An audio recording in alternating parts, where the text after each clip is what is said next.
Morning, everyone. I'm going to try be all techie here and see if I can work that out. Does that work? That's looking great. Great. Okay. Morning, everyone. Thank you for having me. Thanks for that great introduction. I feel a little bit overwhelmed, actually, just by the introduction. And I must say, I feel a little bit like an oxymoron right now because this is not the way I usually present. This is the way I normally present my workshops. So it's completely tech-free. There's no screens. There's only picking up tools and being hands-on, and it's a learning experience for crafting wellness. So this is a little bit foreign for me to be on a screen, but as we are here on Zoom today, it's a useful tool for obviously getting us connected where we are today, especially in these times we're experiencing. But I'm sure you'll all agree technology is no substitute for actually meeting in person. It's just like technology is actually no substitute for human creativity. So I'll go through these stages. I know Ryan said we love Zoom, but actually you can get a bit too much Zoom, and too much talking on Zoom can actually lead to a lot of inaction where you don't actually get things done. So Crafting Wellness is actually research-based workshops, and we take people through these steps where they come in and they're not allowed any technology, and we get them to reset, to unfocus, then refocus, and then get in the zone and actually take action by making something with their hands. And it's just a short process, but it illustrates this underlying process that I'm going to go through with you today. So now that we're talking about being zoomed out, so over these last couple of weeks, I've been trying to write this presentation for you guys today. And so I've also got my 6 and 7-year-old at home and my husband, because he's working from home as well.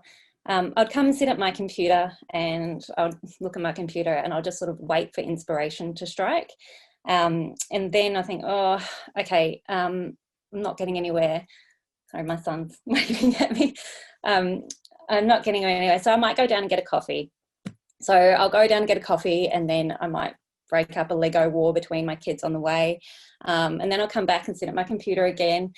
Think, oh, no, still not getting it. I might just check my emails, or I'll check social media, or I might call a friend.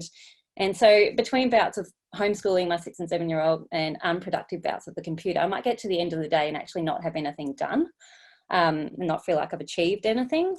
So there's a few reasons why this might be happening. I do have a little bit of a need for perfection and a fear of failure. So when I sit down to write a talk or do a presentation, then I'll think, oh, I've got to get this right. I've got to get this perfect. So I don't even start. And then all I can think, oh, this is way too hard. I've got too much information in my head. I don't actually know what to talk about. I've only got 20 minutes. So I think, nah, too hard. Or the third reason, and this is the main one now, having my kids at home, is distractions. If you're constantly distracted by notifications, phone calls, other people and things like that, then I can't focus and get in the mindset for what I need to do. So this is pretty much us right now, where this guy at the end on our computer all day, every day, and essentially biologically, we're the same as that guy with the spear, so the hunter-gatherer. And what this means is that when you're stressed and you get overwhelmed, then your adrenaline and your cortisol go up and your heart rate goes up. You don't need to digest any food, so your digestive system goes off, your immune system goes off, you're not in the best place to be making babies, so your reproductive system gets turned off. Also, your high level cognition get switched off because you don't need to be creative, and you narrow your focus. And so if you see back the caveman days, they saw a saber-toothed tiger, all of this would happen. They'll narrow their focus and they go, right, I have to get away from this saber-toothed tiger. So this is essentially what happens to us when we're stressed. This still happens within our body. And even though now we don't see too many saber-toothed tigers about, I don't know about you, but I don't. But our biggest threat these days is more psychological rather than physical, but our body is still reacting in the same way, and it switches off our high level cognition and it narrows our focus. So let's use this as an example about what's going on in the brain. So just pretend our brain is a suitcase, and all the information that we're exposed to is our wardrobe. And so this might be seminars, media, social media, articles, and other people's opinions and everything on the internet. And so if I'm trying to take in information, I'm getting just decision fatigue just starting at looking at all of my clothes. And I'm wondering what's going to fit me and what am I going to need for a special occasion, and what if I need to go for a run, or, you know, all of these different options that I will need clothes for, but I'm not exactly sure which clothes to choose. So I'm constantly filtering the information and processing it, everything that we're already exposed to. So if we're talking information as clothes, then in 2011, we were exposed to 5 times more than we were in 1986. So my wardrobe is 5 times bigger than it would have been in 1986. So I've got that much more information to process and to choose from and decide about. So information in and of itself is not the problem, because in fact it's very important. Just like we need clothes, we need information. But it's just the constant consumption and being exposed and the processing of it and the overloading, that's what's causing the stress. So if I continually stuffing all these clothes into my suitcase brain, and it's getting overloaded and it's groaning under the pressure, then I'm just overwhelmed and I don't even know what's in there, and I don't know where to start if I need to find something, if I am going to go traveling, just say. So this is just saying I'm not sure I have the necessary and correct information to start a creative process. So I end up just not going anywhere, and which is essentially not starting. And so my suitcase can just sit on my bed and it's packed to the brim, and it's just basically a constant reminder that I need to sort it out and take it out and about. So that's like having lots of knowledge and information, but there's not much action going on. So then perhaps like I'll get invited to an event like this fantastic presentation, and I need something to wear. So I need to prepare the talk. So I can either open that suitcase and just pull out the first few things that I can see that might work available and put them on. And that's the narrow focused and the non-creative stressed way of doing something. Or what I could do is sort out my suitcase and reset my brain to make what the neuroscientists refer to as the brain default state, and that is for unfocus. And so before I choose my outfit, I can go and have a shower, and I can concentrate on the water flowing and the warmth of the water. And basically while I'm there, my suitcase brain is having the space to sort out all of its clothes into nice neat piles. And when it comes to getting my outfit together, I can pretty much clearly see what I have, the information I have packed into my suitcase brain. And so I can put together something completely new that I wouldn't normally think about, but it kind of works because I can see a little bit more clearly about what's in my brain. So, and actually showers do really work for this. You know, the TV series West Wing, the writer Aaron Sorkin, he actually found that he had his best ideas when he was in the shower. And so he had a shower installed in the corner of his office, and he used to shower 6 to 8 times a day. Not that I'd recommend that in Auckland at the moment while we're on water restrictions, but they do work to help you reset and refocus. And unfocus, which is what it's called. So we do need regular breaks like this throughout the day, and it sort of settles and sorts your brain out. And so it helps you to see the whole picture and allows your brains to make those new and creative connections, and that will give you the best ideas. And there's 3 important things to consider though to help you unfocus. And you're not going to like this being a techie people, but they have to be tech free. So you can't think, oh, I need to unfocus, I'm going to go and sit on my phone and scroll through social media. Okay, it doesn't work, because it just puts you back into the zoomed out, repacking your brain full of information. So what you could do it, maybe you're doing the dishes, or you're driving, or you're exercising, or just walking outside. I found that I had a lot of ideas for this talk while I was sitting with my son and holding his hand while he was going to sleep at night, because I wasn't doing anything, wasn't concentrating. I was just sitting still, and ideas would just naturally pop into my head. So it's also best to write them down. So when I say that you're not on computers and stuff, so you can't instantly write down your ideas, carry a notebook around with you and write them down, because if you come up with an idea and think, oh, I've got to remember that, that just adds to the information overload in your brain and the stress in your brain.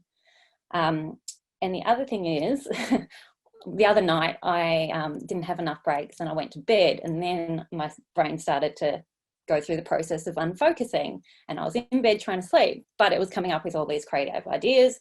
So I ended up having to get up and write them all down. So if you can do it throughout the day, that will help your brain get into the unfocused conditions before you get to bed, and then you can relax and get to sleep. Because we all know, you know, if you're trying to hold on to things in your brain while you're trying to sleep, or your brain's going a million miles an hour, then you just won't sleep. So you need to do these regularly throughout the day and write them down. So now we've got our creative idea. We've gone through the process of unfocusing and letting our brain come up with some cool ideas.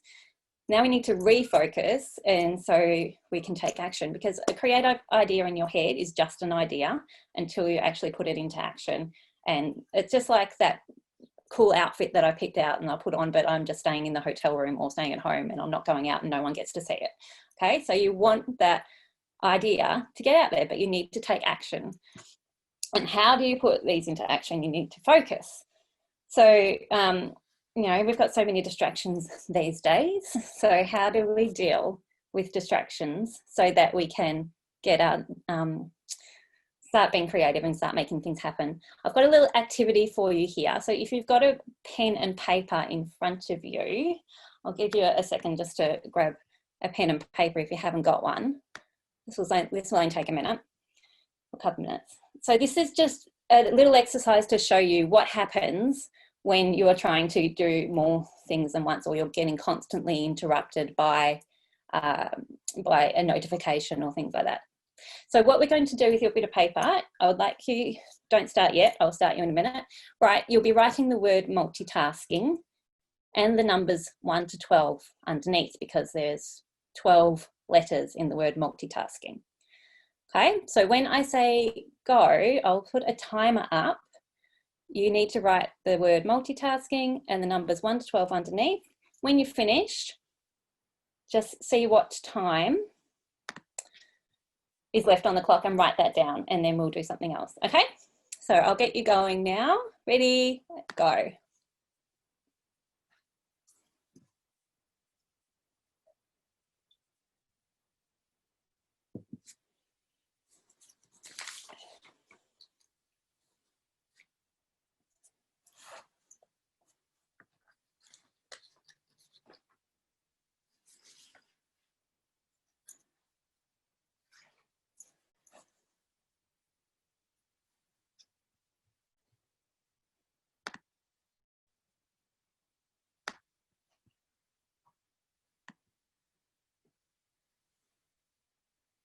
Okay, I can see many of you have mostly finished that and their heads are back up again.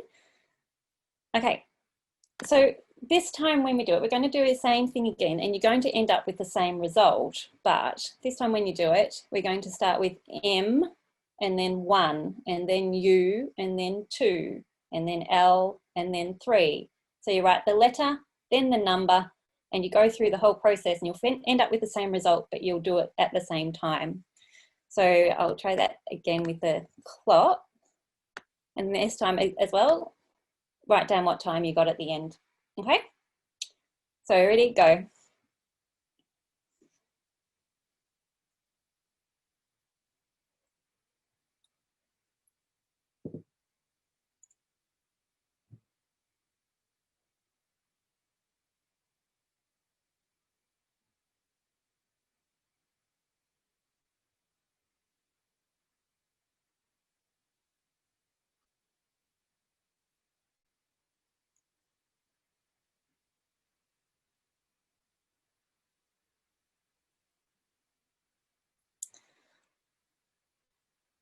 Okay, I can see most of you might be finished that one now.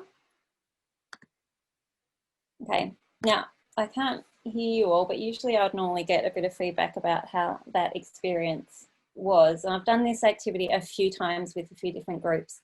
And often they find that the second time around, it takes them longer.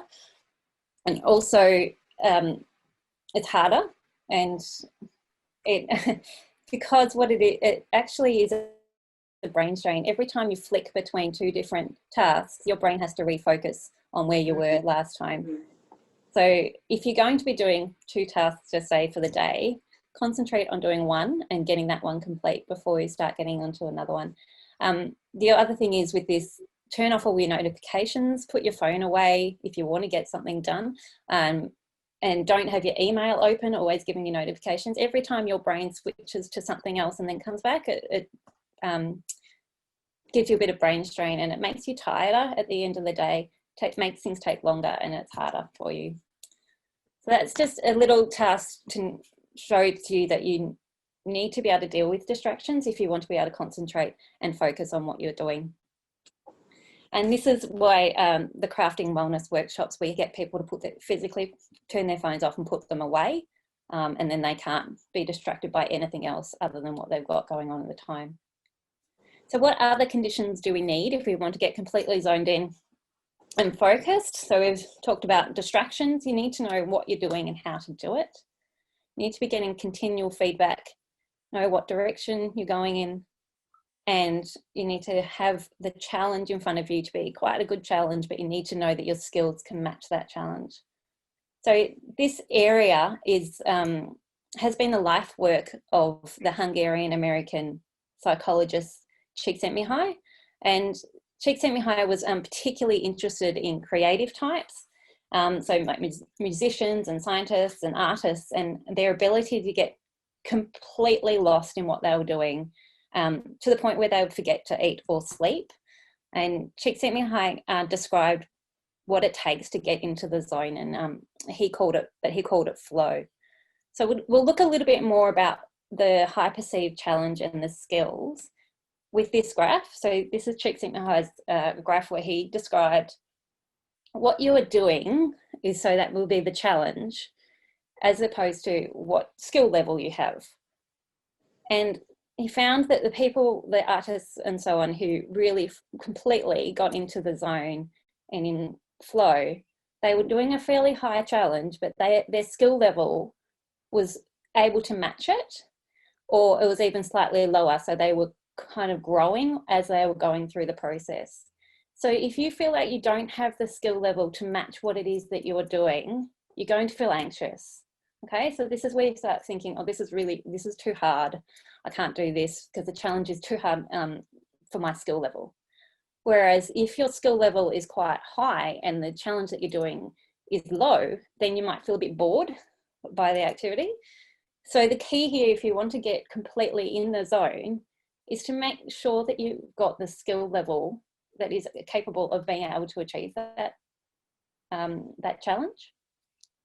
And you might have experienced this yourself. So the state that you get in is when you get, the main indicators, you completely lose track of time. So you completely focus on what you're doing, and you've got, you're actively engaged in what you're doing. But you're not self-conscious. So when I mentioned before, I've got this need for perfection. When you're in the zone, you're not even thinking about that. You're not even thinking about it being perfect or whether or not you're going to fail. You're just going with it. You're going with the flow. But you do have this feeling of being in control and that you are going to succeed. Also, the need for being in the zone is that you're actively engaged, and that there is a reward and achievement at the end. You feel like you've actually achieved something, and so you are growing in the process as well. And that's what gives you the action, satisfaction and meaning as well. But I should clarify here, because I can completely lose track of time when I'm watching Netflix, and I could watch a whole series of Line of Duty 6 hours straight. And the difference here between losing track of time and getting completely involved in something is that with flow, you need to be actively involved, and watching TV is quite a passive activity. And I don't particularly feel like I've achieved something and think, yep, that was 6 hours well spent watching that whole series on Netflix. So you can lose track of time. That's something that you can do, but you need to be actively engaged in what you're doing to be in the flow state. So just a summary of the main points for what I've spoken about today. is that you need to take a break regularly and get off all kind of technology and do this well before bedtime. Do this regularly and do it well before bedtime. That will help you also sleep at the end of the day. Keep a notebook so you can write down your ideas, and so you don't have to keep your ideas in your brain and trying to remember them. Deal with distractions so you're not multitasking, you're not getting constant interruptions all the time. So create a distraction-free space. Also, you know, we want to make your creative ideas happen, so don't just let them be ideas in your head. People want to hear about them, people want to see it, and people want to know that they're actually happening. And if we can be mindful with technology, you know, and start actively engaging wholeheartedly in life and in growth projects that are meaningful, like to and beyond ourselves, then I think we will discover that it's not just about making our lives easier with technology, but challenging ourselves and making lives more beautiful, because there's no technology substitute for human creativity. So thanks for your time today. This is, I thought, was quite nice, and this is probably the basis of crafting wellness, is that, you know, we don't all just sit on computers or at a desk, but we need to really actively engage in life, and that's where the real learning will happen. And here are my details if anyone would like to get in contact. But thank you for your time today. Thanks, Alex. That was phenomenal. Holy shoot. There's so much I could take out of that. And I think Laura really summed it up well, because I've had the same experience. I think my time doubled in that exercise, which is unreal. Yeah.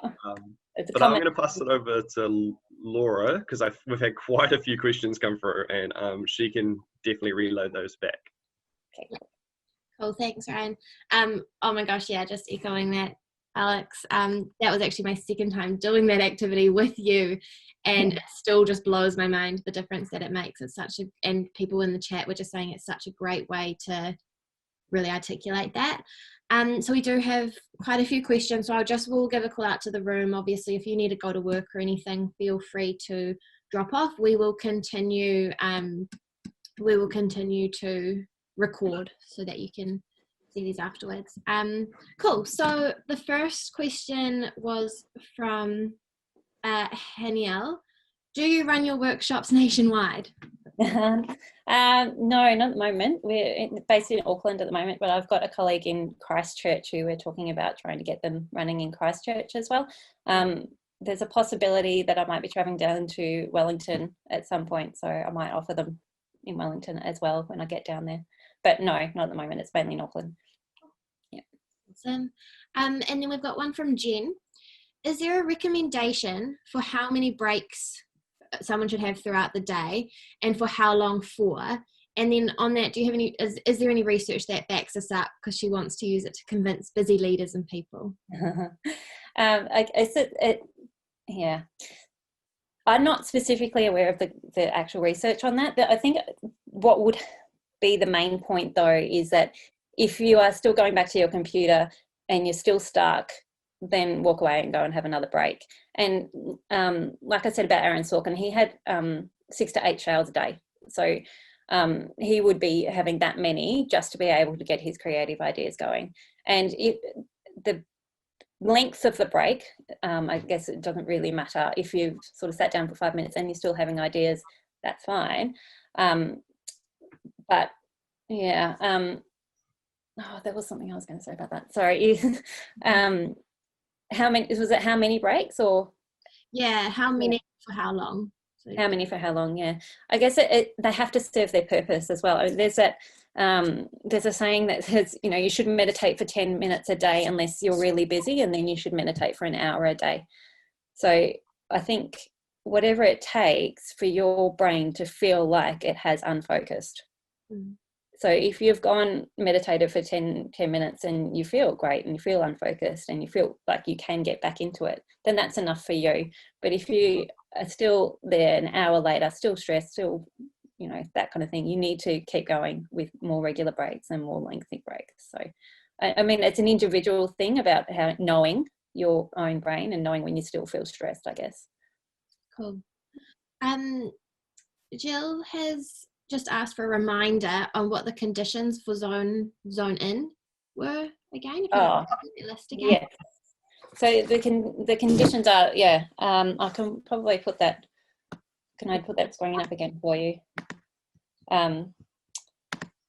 So basically, you definitely need to deal with distractions first and foremost. And you need to know what you're doing, how to do it. You need to be getting continual feedback, how the process is going. You need to have direction, you need to know what you're trying to achieve. You need the challenge to be slightly a higher perceived challenge, and you need your skill to be slightly higher too. Cool. Awesome, thank you. Alrighty, next up we've got one from Rebecca. Regarding multitasking, do you have any tips for when you literally have 5 major tasks within one day? Or if you've got so much going on? Yeah. You've got 5 major tasks. You can only do one at a time. Just do one at a time. And so take the time to plan it at the start of the day and think, I'm going to do this task now, and this task, and this task. Don't try and do them all at once. You can only do what you can do at that time. No one can expect you to do, you know, if they think you're going to get 5 tasks done in a day, that's great, but you can only do what you can do, sort of thing. So concentrate on one task at a time, get as much done as you can. If you can't do anything more on that, move to the next task, but plan it out. Do those 5 tasks consecutively, not at the same time. Just do what you can do. Getting stressed about the fact that you've got more on your plate will just slow you down. Just focus on what you're doing at the time. And set expectations. I think expectations are really clear. If these tasks are expected by someone else, then you need to tell that person, if it's your boss or whatever, or colleague, to say, this is what I'm going to do today. I'm going to spend this amount of time on it, and I'm going to get as much done as I can, but this is all I can do. And I don't think anyone should be able to put any kind of other pressure on you than that. That could be naive for me, but I think you need to set expectations, do one thing at a time, and do what you can do. Stressing about it is just going to make it worse. Yeah, awesome. So setting expectations, and a couple of people have also put in the chat that they find like time blocking and setting sessions. Yeah, for sure. Yeah. Cool. There have been a few people ask for the spelling and the name of the psychologist you mentioned. Janelle has just put it in the chat, so I'm not going to make Alex spell that out loud. Just check the chat if you want to find out. I had to learn how to say that too. It's not easy to say. But yeah, check send me hi. Yep. There are a few people in the chat very impressed at your pronunciation. So I'm just going to switch because there's been some more come through in the chat, and I just want to make sure that we don't miss any, because people are definitely vibing off this because there are so many questions. Okay, so we had one from Anna. Yep. Alongside getting in the zone through active focus on something creative, do you, so for example, like your workshops, do you find there are other practices that work well and complement this? So you mentioned meditation already, and she's also said like walking. Oh, well, that's part of the process of unfocusing first and then getting into the focus. Yeah. I mean, obviously that's you need to know what you're doing as well. So if you've got no sense of direction or anything like that, you're not going to be able to get into the zone, because you'll be faffing about wondering what I'm doing. Yeah. So I think anyone who knows, like, I know what I want to do, and I'm going to go and do it, and I've got the skill level to do it. And I've dealt with distractions, and I've got the space, I've got all the tools, I can go and do it. And then all of those things will help you get into the zone. And all those other things like distractions will not. But no specific practice helps you get into the zone. Everyone knows what their own zone is, and it's about the skill and what you're doing at the time. Yeah, so just those things that I mentioned about unfocus, though, they will help you set the scene, I guess, before you get into the zone. Yeah. To kind of follow on from that a little bit, Brandon has asked, well, he said he loves the idea of making clear brain space for your creativity, so unfocusing. Yeah. But many of us also like to take in inspiration to fuel creativity. How do you balance that? Yeah, so that's where I said before about, information is important. You need information, so you need clothes in your suitcase first before you can sort of sort them out. So yes, absolutely, definitely go and get inspiration, but you don't need to expect to be coming up with lots of creative ideas straight away. Just, I guess we need to slow down, and we need to just take our time with things and take in the information. Give yourself a chance to think about it and settle, and make those connections within your brain as well. So definitely get inspiration from all different areas, but then you need to step away, and then you need to let your brain sort of sort it out itself, to make those connections. Cool. Awesome. How are you going, Alex? Do you have time to keep going through a few more questions? Yeah, sure. That's fine. This is the most questions I think we've had. This is amazing. Caitlin has asked if you've got any tips for creating space to do this process when you work in an organisation that has a heavy meeting culture, and in current times these meetings have all recently become Zooms. Yeah, that's really hard. Do you know, Cheek Sent Me High actually talks about this working for organisations, and you can have things like team flow. Team flow really works when I said before, you have to have a direction. So team flow works when you've got the same goal and you're all sort of on the same page in terms of where you're going. So it can work in that regard. It's a little less clear cut, I guess. But you have to be kind of selfish with your time. So yes, you might have meetings all the time, back to back and on Zoom and all of that kind of thing. But you also are in command of your own time. You could have a calendar and you could block out a whole, time blocking, as we spoke about before. Say, I'm not available between 10 and 12 for a meeting at this time. And, there's probably going to be, what are you doing, or why are you doing that, or whatever. And you need to have, you can have excuses ready, or you can have ready and say, I need this time to focus, whatever it might be. So I think everyone really feels the death by meeting kind of feeling, and that's again where you need to set expectations with your team and say, I can't be meeting and talking about this all day every day. I need to actually get some work done. So I'm going to be available for meetings between this time and this time. Other times I'm not available for meetings. So I know that's not always going to work in every organisation. And if there's an expectation to be at all those meetings all the time, I think we need to take a little bit of control back to ourselves, though, and block out that time. Otherwise, you could try explaining that, I guess, to your bosses and to the team, saying that, we're going around in circles here. We're just talking. How about we all take a day and go and try and get stuff done and come together and work it out, something like that. But yeah, I understand that. I've worked in a few organisations that are quite like that. So I think you need to be quite selfish with your time. But when I say selfish, you can say to the benefit of this team, if I get this time, I'll get some stuff done. I'll be able to help with the team moving forward. You can also always direct the rest of your team to watch Alex's talk once we get it up live. That helps. Just send them this way and they can watch it for themselves. I think you've possibly already answered this one in your other answers, but do you have any tips specifically for students in managing stress? So Christine has some third-year bachelor students working on final projects. Yeah. Anything specific that you would recommend there, or is it kind of the same? I used to be a lecturer at the university, and I did see the students how much they've got going on. They've got a lot going on, really. And again, I guess it's time blocking, and don't leave everything to the last minute with their projects. And I think if the students are able to go through that process of focused time, and if it's not being productive while they're trying to do something, then go away doing something else.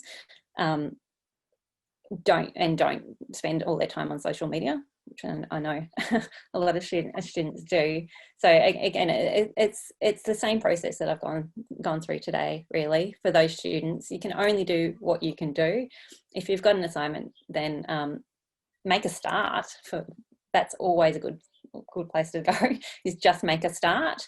Once the start, you can get going. But then if you know that you're being unproductive, sitting there getting stressed about it is not going to help. So walk away and go and do something else.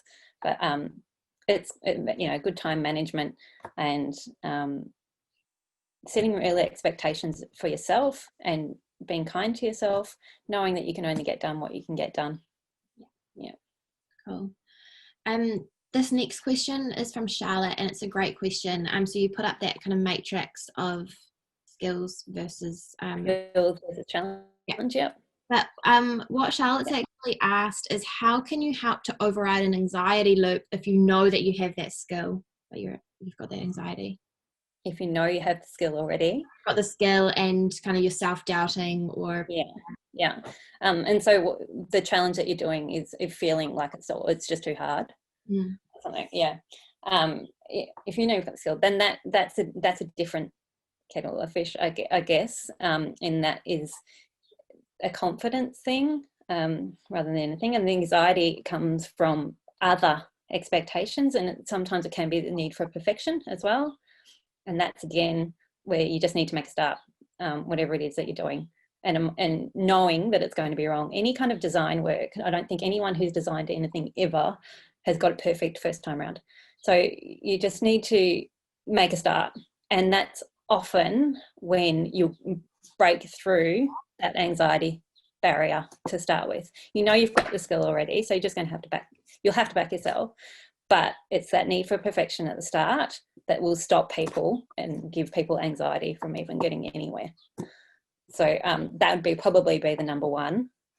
Just make a start. And yeah, I guess if there's pressures from other people or what it is that is causing the anxiety in the first place, I'm not exactly sure, but yeah, that's it. That I don't know whether I've completely answered that question for you, for the person who had anxiety. I think you've answered it really well, Charlotte. If you are still on the call and if you want more, feel free to drop into the chat what you're after, or obviously get in touch afterwards. But I think that's a great answer. No, I think you've answered it great. That's fine. Really good. Awesome. All right, we've got one from Jade, which is in a little bit of a different. How do you balance a creative career that you love and a family that you love and keep the stress low?